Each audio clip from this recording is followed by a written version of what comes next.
প্রিয় দর্শক শ্রোতা, আপনাদের সবাইকে স্বাগত জানিয়ে শুরু করছি দেশ টেলিভিশনের ব্যবসা বাণিজ্য বিষয়ক নিয়মিত আলোচনা অনুষ্ঠান বিজনেস টাইমস।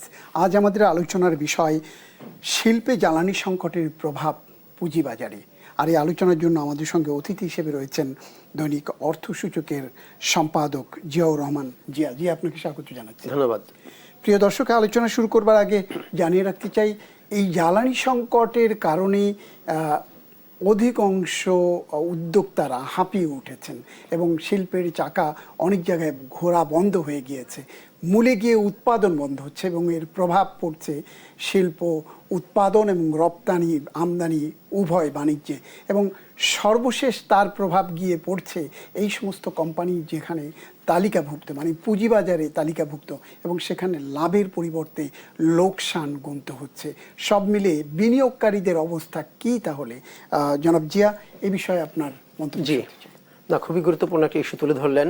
আমরা জ্বালানি সংকটের কথা দীর্ঘদিন ধরে বলে আসছি। গত কয়েক বছর ধরেই কিন্তু জ্বালানি সংকট চলছে এবং এই সম্প্রতি এসে সেটি আরও তীব্রতর হয়েছে। বিদ্যুতের সংকট একদিকে, অন্যদিকে গ্যাসের সংকট, এবং গাজীপুর সহ যেসব শিল্পের হাবগুলো আছে সব জায়গায় কিন্তু মাঝে মাঝে এরকম গ্যাসের প্রেশার থাকে না, কখনো কোনো একেবারেই গ্যাস থাকে না, যার ফলে যখন কারখানা চলেও তখন কিন্তু তার ফুল ক্যাপাসিটি ইউজ করতে পারে না, আবার কখনো কখনো কারখানা বন্ধ থাকে।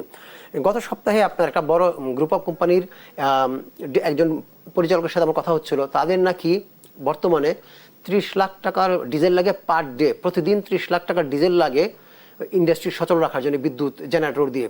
এবং সে বললো যে ভাই, আমরা তো এই পরিমাণ প্রফিটও করতে পারি না। তার মানে আমাকে যদি প্রতিদিন মাসে তাহলে 9 কোটি টাকা দাঁড়াচ্ছে। 9 কোটি টাকার যদি আমাকে শুধুমাত্র ডিজেল কিনতে হয়, তাহলে আমি ইন্ডাস্ট্রি চালাবো কীভাবে? এদিকে আমার ব্যাংকের ঋণ শোধ করার চাপ থাকে, বাইরের বাজারের মন্দা আছে, সকল কিছু নিয়ে এই যে একটি জায়গা, তার একটি প্রভাব কিন্তু বাজারে পড়ছে, পুঁজিবাজারেও পড়ছে। কারণ কি, পুঁজিবাজার তো আসলে যারা বিনিয়োগ করেন তারা কি দেখে বিনিয়োগ করেন? কোম্পানি ভালো পারফর্ম করবে, মুনাফা বাড়বে, ভালো ডিভিডেন্ড দেবে, বিনিয়োগ করে ডিভিডেন্ড পাবেন। যখন কোম্পানি ভালো প্রফিট করতে পারে না, যেহেতু তার প্রোডাকশন ক্যাপাসিটি অনুযায়ী সে চালাতে পারছে না কিংবা বন্ধ থাকছে, তখন কিন্তু তার হয় প্রফিট কমে যায় অথবা লোকসান হয়। তো লোকসান যদি হয়, শেয়ারের দাম তো, আপনি একটা প্রফিট থাকলে যে দাম থাকে, একটা কোম্পানি যখন লোকসান হয়, যখন লভ্যাংশ দেবে না জানে, বিনিয়োগকারী একই দামে কিনবেন না, স্বাভাবিকভাবে কিন্তু একটা মূল্য সংশোধন হয়, মূল্য পতন হয়। আমরা কিন্তু সাম্প্রতিক সময় সেটি একটু দেখছি। এবং তাৎক্ষণিক যে সংকট, পাশাপাশি নতুন করে উদ্বেগ শুরু হয়েছে যে গত এক সপ্তাহ ধরেই কিন্তু ইরান এবং আমেরিকার মধ্যে পাল্টা হামলা চলছে। এবং গতকাল যেটি হয়েছে, গতকাল কিন্তু আবার হুতিরা আক্রমণ করেছে লোহিত সাগরে। এতদিন পর্যন্ত আপনার একটি রোড হরমুজ প্রণালী বন্ধ ছিল, প্রণালী নিয়েই সব ছিল, কিন্তু লোহিত সাগর দিয়ে কিছু জাহাজ, তেলের জাহাজ, বিশেষ করে সৌদি আরবের তেলের জাহাজ যেতে পারছিল। চীন, ভারত সহ অনেক দেশের তেল রপ্তানি এই দিক দিয়ে হচ্ছিল। কিন্তু গতকাল 2টি জাহাজে হামলা করেছে হুতিরা, এবং তারপরে চীনের 3টি জাহাজ এবং ভারতের 2টি জাহাজ কিন্তু ফিরে গেছে আবার বন্দরে।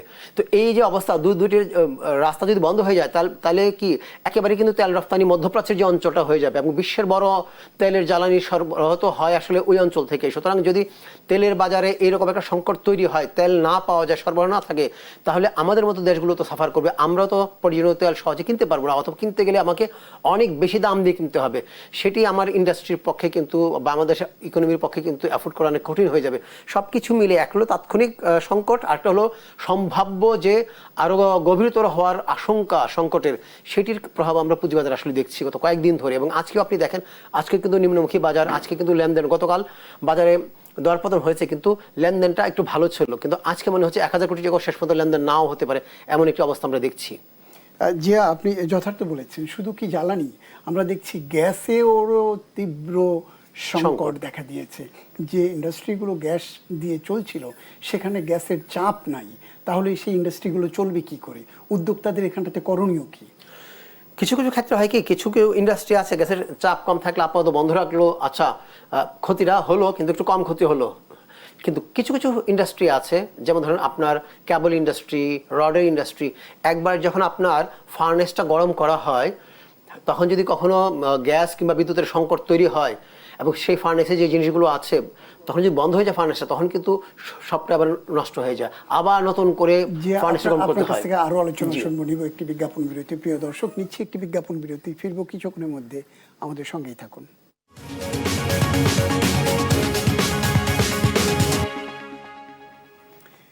প্রিয় দর্শক, বিজ্ঞাপন বিরতির পর ফিরছি আবার আমাদের নির্ধারিত আলোচনা। আমাদের আজকের আলোচনার বিষয় শিল্পে জ্বালানি সংকটের প্রভাব পুঁজিবাজারে। এবং এই আলোচনার জন্য আমাদের সঙ্গে অতিথি হিসেবে রয়েছেন অর্থসূচকের সম্পাদক জিয়াউর রহমান। যে আপনি বলছিলেন আসলে যে এই যে সংকট এটি দীর্ঘ সময় ধরে চলছে, বিগত রাজনৈতিক সরকারের পর পতনের পর অন্তর্বর্তীকালীন সরকারের কাছেও কিন্তু এই ব্যবসায়ীরা অনেকবার দেখা করতে চেয়েছেন সরকার প্রধানের সাথে, কিন্তু সেটি তারা পারেননি, একটি ক্ষোভ ছিল। কিন্তু নির্বাচিত সরকার দায়িত্ব নেওয়ার পর গতকাল দেখলাম যে আমাদের রপ্তানি খাতের দুটি বড় সংগঠন, Bangladesh textile mill owners association যেটি, আরেকটি হলো বাংলাদেশ তৈরি পোশাক শিল্প মালিক সমিতি, এই দুটি কালকে সংগঠনের নেতৃবৃন্দ প্রধানমন্ত্রীর সাথে দেখা করেছেন এবং তারা তাদের দাবির কথা জানিয়েছেন। সুরাহা কি হচ্ছে তাতে? আসলে সকল কিছুই আমাদের আশ্বাসের মধ্যে আটকে থাকে আর কি। প্রধানমন্ত্রী বলেছেন যে আগামী 1 বছরের মধ্যে জ্বালানি খাতের সংকট সমাধানের একটা দৃশ্যমান উন্নয়ন দেখা যাবে, উন্নতি দেখা যাবে, কিন্তু 1 বছর কিন্তু অনেক দীর্ঘ সময়। আমি জানি যে রাতারাতি পুঞ্জীভূত যে সমস্যা বা যে জায়গায় এসছে সংকটগুলো, সেই জায়গা থেকে রাতারাতি উত্তরণ সম্ভব না, একটু সময় লাগবে। কিন্তু 1 বছর পর্যন্ত যদি লাগে সময় এবং দৃশ্যমান হতে, তাহলে এই 1 বছর পর্যন্ত টিকে থাকা তো প্রতিষ্ঠানগুলোর পক্ষে কঠিন। এবং এটি একটু আগে আমরা আলোচনা করছি পুঁজিবাজার, শুধু পুঁজিবাজার ইস্যু না, এর সাথে আমার সামগ্রিক অর্থনীতি সম্পর্কিত, কর্মসংস্থান সম্পর্কিত। আপনি জানেন যে আমাদের রপ্তানি আয়ের 85% আসে হচ্ছে এই সেক্টর থেকে, তৈরি পোশাক থেকে, নিটওয়্যার এবং ওভেন সবকিছু মিলিয়ে, এবং জনগোষ্ঠীর একটা বড় অংশের কর্মসংস্থান কিন্তু এই ইন্ডাস্ট্রি দিয়ে থাকে। সবচেয়ে বড় কথা, নারী কর্মসংস্থানের প্রায় 90% হয়ে থাকে এই জায়গায়। সুতরাং সবকিছু মিলে এই সেক্টরকে দেখতে হবে, এবং অন্যান্য লোকাল মার্কেটে যেগুলো ইন্ডাস্ট্রি আছে স্থানীয় বাজারের জন্য করে, তাদের কথা বাদ দেওয়া যাবে না। কারণ তারা যদি উৎপাদন না করতে পারে, বাজারে যদি পণ্যের সরবরাহ স্মুথ না থাকে, তাহলে কিন্তু কি হবে, পণ্যের দাম বেড়ে যাবে। যে আমরা যে মূল্যস্ফীতির অসহনীয় একটা চাপের মধ্যে আছি, সেটিকে যদি আপনি সহনীয় অবস্থায় আনতে চান, তাহলে পণ্যের সরবরাহ অবস্থা স্বাভাবিক রাখতে হবে। তো আপনি গ্যাস বিদ্যুতের কারণে যদি পণ্য উৎপাদন ঠিকমতো না হয়, ক্যাপাসিটি ইউটিলাইজেশন না হয়, তাহলে তো সেখানেও একটা সংকট তৈরি হবে, পণ্য সরবরাহ কমে যাবে বাজারে। সবকিছু মিলিয়ে তবে প্রধানমন্ত্রী বলেছেন যে 1 বছরের মধ্যে দৃশ্যমান অগ্রগতি হবে, এবং তারা আশু সমাধানের জন্য ইন্দোনেশিয়া এবং মালয়েশিয়ার সাথে কিছু চুক্তি করতে যাচ্ছেন। আমি মনে করি দুটো প্রসেসকেই দ্রুত এগিয়ে নিতে হবে। একটি হলো আশু সমস্যার সমাধান কীভাবে করা যায়, যেন আমার 1 বছর পর্যন্ত ইন্ডাস্ট্রিগুলোকে সাফার করতে না হয়। এর সাথে এইটা সাফার করলে দীর্ঘমেয়াদে সামগ্রিক ইকোনমি সাফার করবে। প্রতিষ্ঠানগুলো যদি লোকসানে পড়ে, সে ব্যাংকের ঋণ পরিশোধ করতে পারবে না, ঋণ খেলাপি হয়ে যাবে। ব্যাংকগুলো এমনিতে বিশাল ঋণের খেলাপির ভারে ধুঁকছে অনেক ব্যাংক, আরও যদি খেলাপি ঋণের পরিমাণ বেড়ে যায়, তাদের অবস্থা নাজুক হয়ে যাবে।